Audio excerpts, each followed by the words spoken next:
Bom dia, alunos. Hoje nós vamos ver o grupo das aves, assunto que vocês encontrarão nas páginas 594 a 596 do seu livro-texto. Bem, esse slide ilustra o provável cladograma que atualmente os cientistas usam para explicar o surgimento dos tetrápodos, peixes originando anfíbios, originando répteis e originando aves e mamíferos. As aves têm um ancestral comum com os répteis atuais, derivados dos dinossauros terópodas. A espécie Archaeopteryx litográfica é a ave mais antiga conhecida, tendo vivido em ilhas de desertos tropicais, aonde agora é a Alemanha, há 150 milhões de anos. Nas ilhas em que os fósseis foram encontrados, descobriram fósseis de pequenos terópodes que eram muito parecidos com o Archaeopteryx. Por mais de um século, ninguém entendia as aves dinossauros com cauda óssea, dentes e asas fracas, mas desde 1990, novas aves primitivas foram encontradas na China e também na Espanha. O principal problema de registros fósseis de aves é a presença de ossos pneumáticos, que veremos já, e o habitat aéreo, que ajuda na dispersão dos restos mortais. Uma das descobertas mais marcantes a respeito da evolução das aves aconteceu em 1996, quando foi registrada a primeira ocorrência de dinossauros com penas. A teoria mais aceita atualmente é que as aves constituem um grupo monofilético de tetrápodos que apresentam como grupo irmão alguns dinossauros coelossauros. Atualmente se conhece várias espécies de coelossauros que apresentam estruturas semelhantes às penas e que ajudam a confirmar a teoria da evolução das aves a partir desse grupo de dinossauros. Entretanto, estudos comprovam que inicialmente essas estruturas não eram usadas para o voo, surgindo bem antes do desenvolvimento dessa capacidade. Alguns pesquisadores sugerem que elas podem ter sido usadas inicialmente para interação social. Como eu falei, a ave mais antiga que se tem registro é o Archaeopteryx, que foi extinto há mais ou menos 150 milhões de anos no final do período Jurássico. Esse gênero possuía um arranjo de penas bem semelhante ao das aves atuais adaptadas ao voo. Provavelmente esse animal pegava voo correndo e batendo suas asas, comportamento visualizado em espécies atuais também. Porém, ainda há controvérsias a respeito da classificação do Archaeopteryx como sendo a primeira ave ou não. Segundo alguns pesquisadores, o Archaeopteryx seria apenas um outro dinossauro com penas. E esse é um problema clássico na paleontologia, uma vez que os estudos são baseados em registros fósseis que normalmente são encontrados incompletos. Sendo assim, é fundamental que estudos na área continuem sendo feitos para que conclusões definitivas sejam alcançadas. Dentre as semelhanças entre o grupo dinossauro e aves, podemos destacar o pescoço alongado e imóvel, presença de 3 dedos dos pés voltados para frente e um voltado para trás, e ossos pneumáticos. Além disso, a presença do conhecido osso da sorte, que é a fusão do osso externo, são características compartilhadas entre aves e esse grupo específico de tetrápodos. Como vocês viram, enquanto os répteis têm suas características relacionadas à conquista do ambiente terrestre, as aves têm suas características relacionadas à conquista do ambiente aéreo. A primeira característica que vamos ver é o corpo aerodinâmico.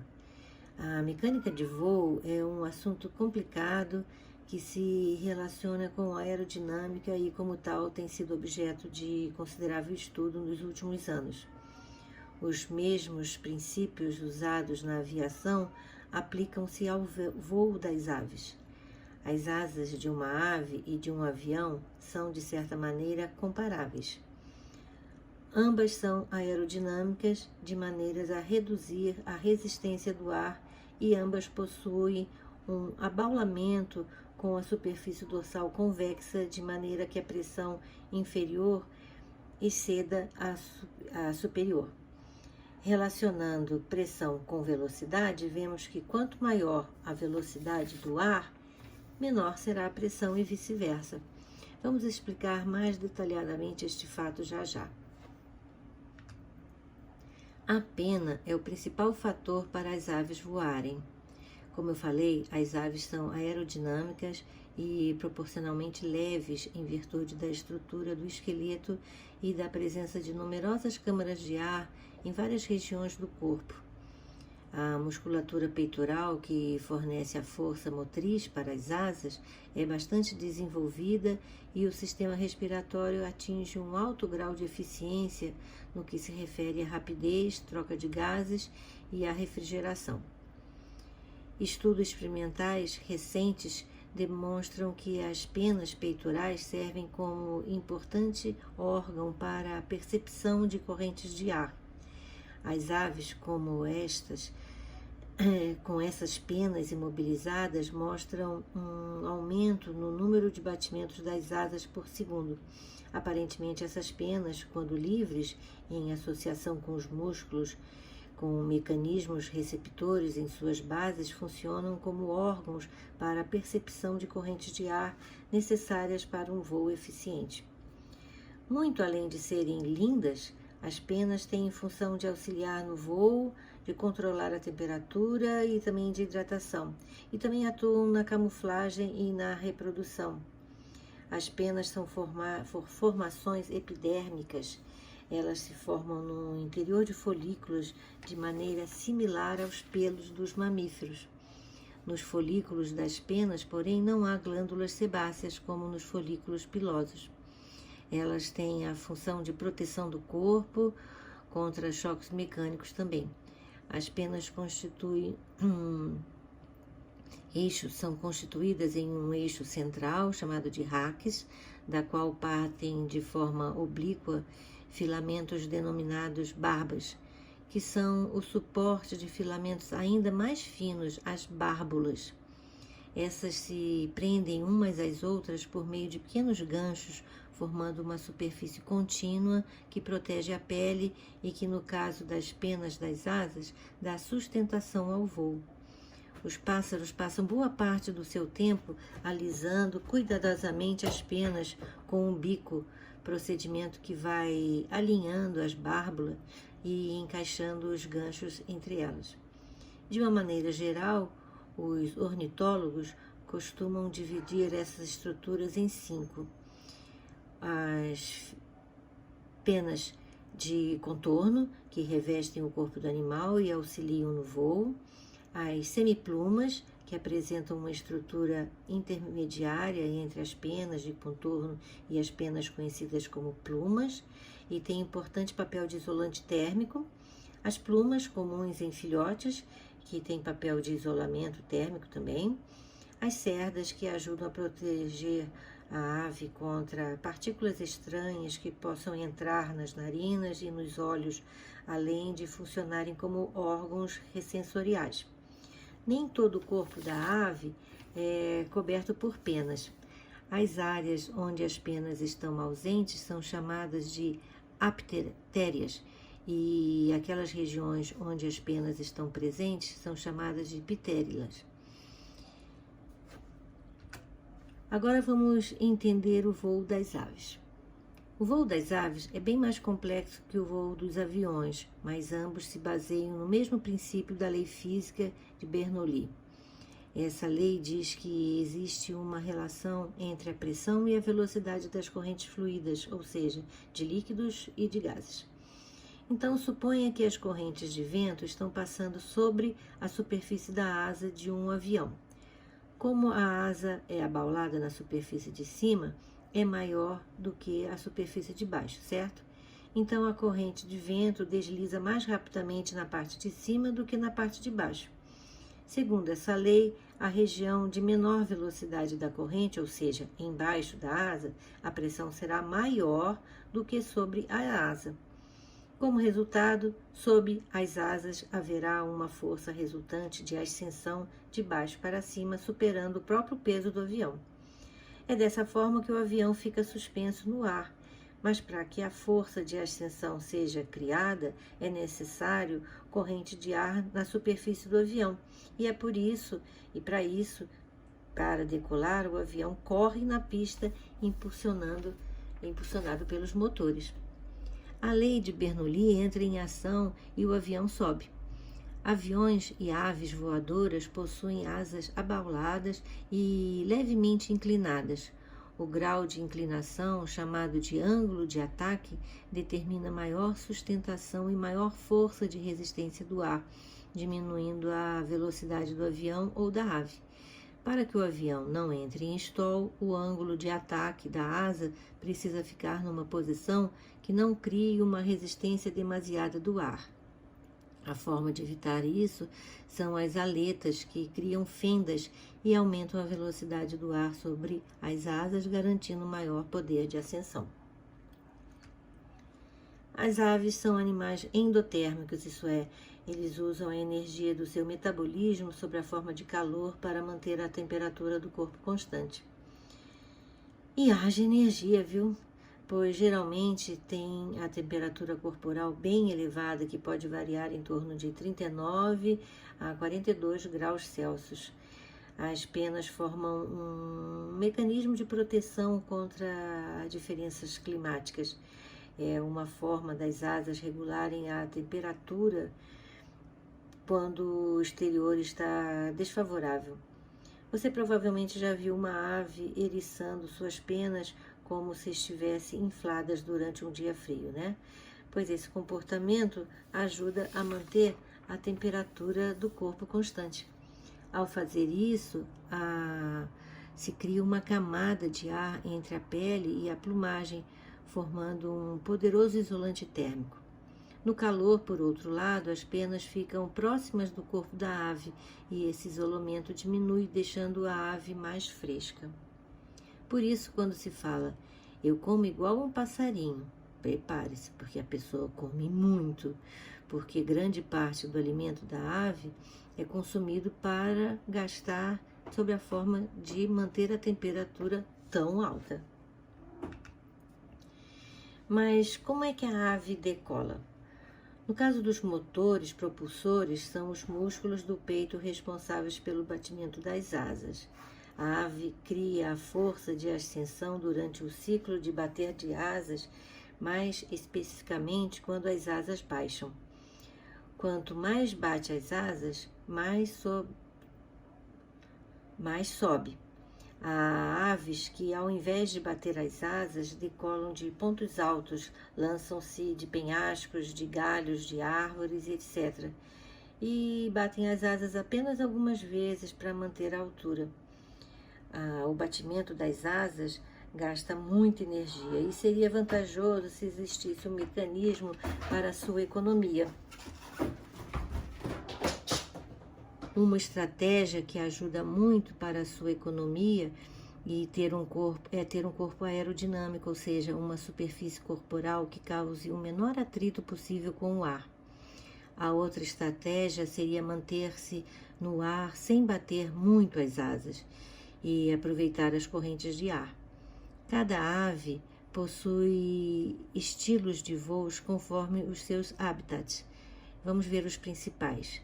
O primeiro é o voo batido, que é típico de aves que têm asas curtas em relação ao corpo, como, por exemplo, o beija-flor, cujas asas nunca param de bater. O segundo tipo é um voo batido alternado com o planeio. As aves que pesam mais de 140 gramas alternam o batimento para ganhar altitude e o planeio. Há dois estilos, bater as asas e depois fechá-las bem rápido ao corpo, como o pica-pau, ou mantê-las abertas, como o pombo. O terceiro voo é o planado. As aves que precisam ganhar grandes altitudes gastariam muita energia se tivesse que bater as asas constantemente, especialmente se são pesadas como o urubu. Há dois tipos de voo planado. o voo planado térmico, em que elas usam as correntes térmicas ascendentes para subirem, deixando as asas abertas e fazendo manobras para não saírem da bolha de ar quente. Certamente vocês já viram bandos de urubus voando em círculos. E o voo planado dinâmico, praticado por aves marinhas como a gaivota, que tem asas bem longas e estreitas. Ficar parado no ar pode ser conseguido de duas maneiras diferentes: batendo as asas rapidamente, como o beija-flor, ou aproveitando a corrente de vento, ficando com as asas abertas, como o quenstrel. Outras características relacionadas ao voo são um cerebelo muito desenvolvido, que é muito importante para a orientação, o osso externo com quilha, que está presente nas aves carenadas e não nas aves ratitas, os ossos ocos, os sacos aéreos e uma membrana nictante nos olhos. Sobre isso falaremos mais tarde. Vamos falar agora sobre a fisiologia das aves. Bem, já falamos sobre as penas, certo? Que cobrem o corpo das aves e desempenham as funções do voo, de isolamento térmico, de proteção, de impermeabilização do corpo e também de atrativo sexual. Mas como essas penas se mantêm sequinhas? Isso acontece graças a uma glândula denominada glândula uropigiana. A lubrificação das penas é importante para manter a impermeabilização do corpo e é feita graças à secreção gordurosa dessa glândula, que é localizada na parte superior da cauda. Aves aquáticas, como os patos, por exemplo, levam constantemente o bico à glândula, colhendo a secreção gordurosa e espalhando-a sobre as penas para impermeabilizá-las. Além disso, essa gordura também auxilia na hidratação do bico das aves, evitando que ele fique quebradiço. Vejam agora o esqueleto das aves e a localização, por exemplo, da glândula uropigiana, aqui na cauda, e o osso externo. Atenção, que é externo com S, porque se eu falasse osso externo, escrevesse com X, seria um osso fora do corpo, né? Que seria um absurdo. O osso externo tem uma quilha, também chamada de carena, que corta o ar e onde se fixa a musculatura peitoral. As aves que não voam, as chamadas ratitas, não têm quilha.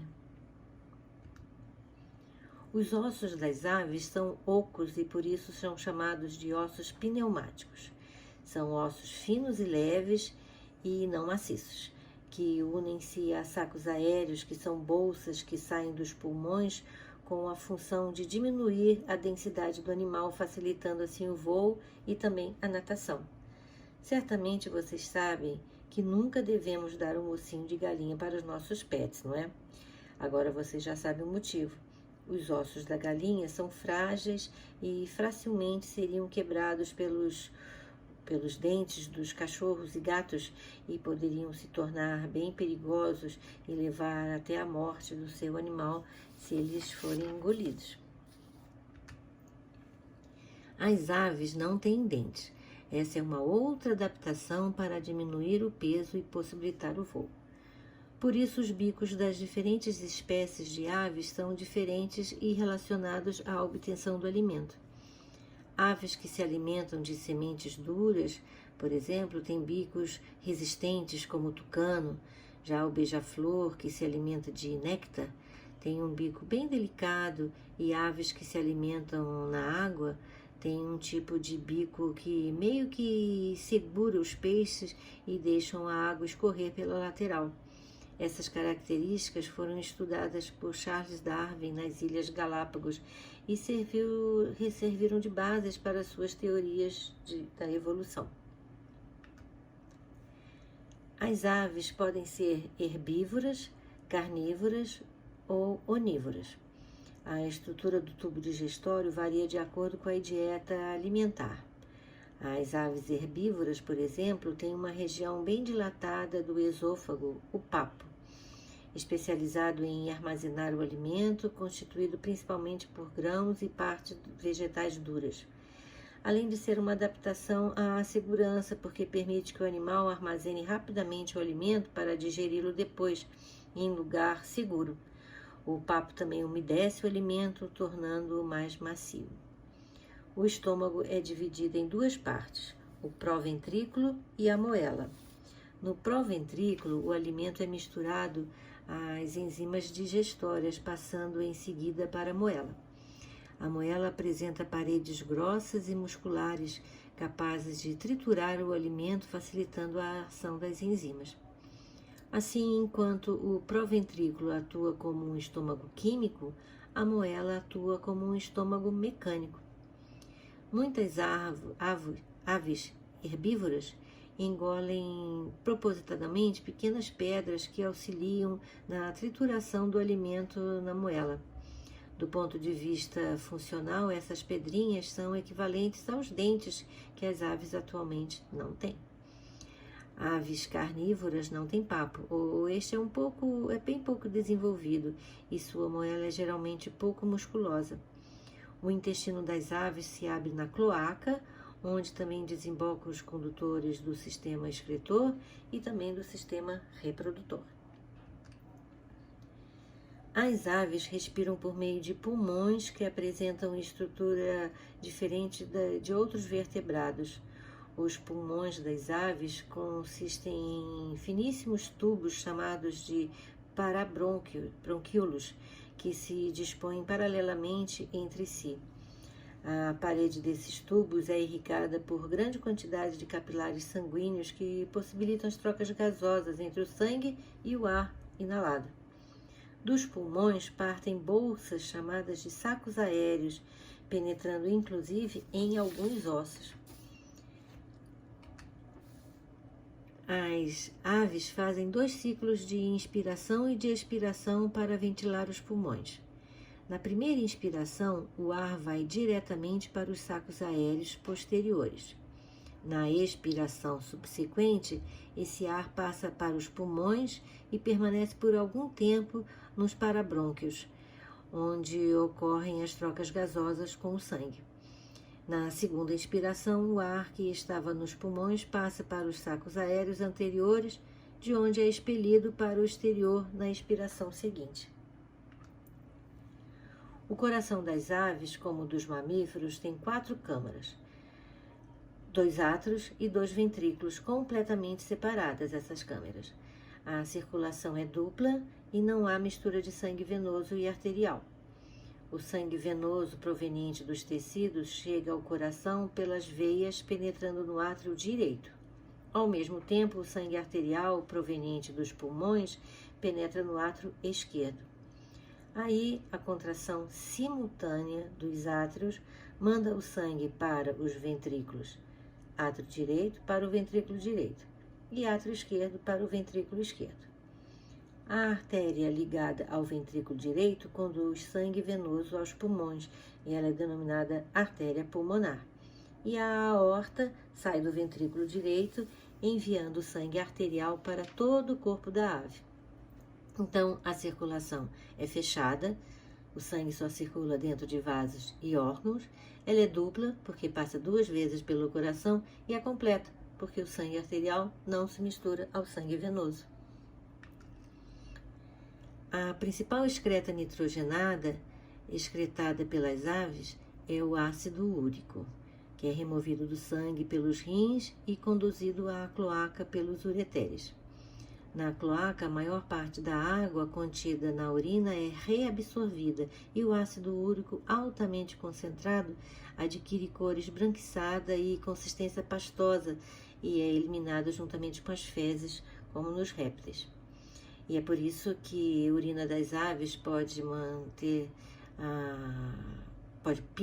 manchar a pintura do seu carro, porque é um ácido e ele deve ser limpo quando, por acaso, sujarem o capô do seu carro. Aves que vivem próximas do mar ingerem peixe e água do mar constantemente, incorporando sal em excesso. E esse deve ser excretado pela glândula de sal que se abre perto dos olhos. As aves não têm bexiga urinária, que é outra adaptação para diminuir seu peso e facilitar o voo. As aves são animais inteligentes e têm comportamentos elaborados. Isso está relacionado com a estrutura de seu encéfalo mais desenvolvido que dos répteis. A visão é muito boa e sua audição também, o que possibilita a comunicação por meio de sons. Algumas aves, por exemplo, o urubu, têm um olfato muito bom. Muitas espécies têm grande capacidade de orientação e efetuam migrações de dezenas de milhares de quilômetros para desviar-se da rota, sem desviar-se da rota percorrida por anos. Algumas aves quase sempre voam sozinhas, mas outras voam em grupos ou em bandos de vários tipos. Os bandos podem ter vários tipos de formações em linha, simples ou composta, como nos pelicanos, patos e gansos, ou várias formações como os pombos. A formação de bandos pode ter relacionamento a vários fatores. Geralmente são formados para proteção contra predadores, fornecendo detecção visual maior e confundindo o inimigo ao se dispersarem, sendo que a chance de ser predado diminui. Temos então as aves ratitas, que não têm externo com quilha e asas atrofiadas, um exemplo é a ema e o avestruz, e as aves carenadas, que têm externo com quilha e asas desenvolvidas, e são as aves que voam, um exemplo, arara, o tucano, beija-flor e etc. Os galos e as galinhas também são carenadas e podem alçar pequenos voos. Aqui outros exemplos como o urubu, o canário e também o pinguim, que não voa, mas nada, e são carenadas. A quilha não corta o ar nesse caso, mas corta a água.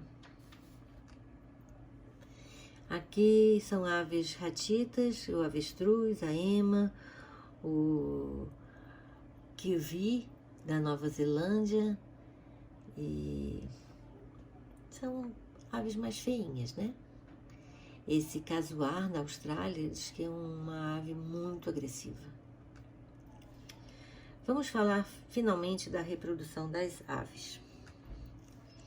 São animais dioicos e ovíparos, e em todas as espécies ocorre a cópula e a fecundação é interna, apesar da maioria não possuir pênis e a transferência de espermatozoide ocorrer por justaposição das cloacas.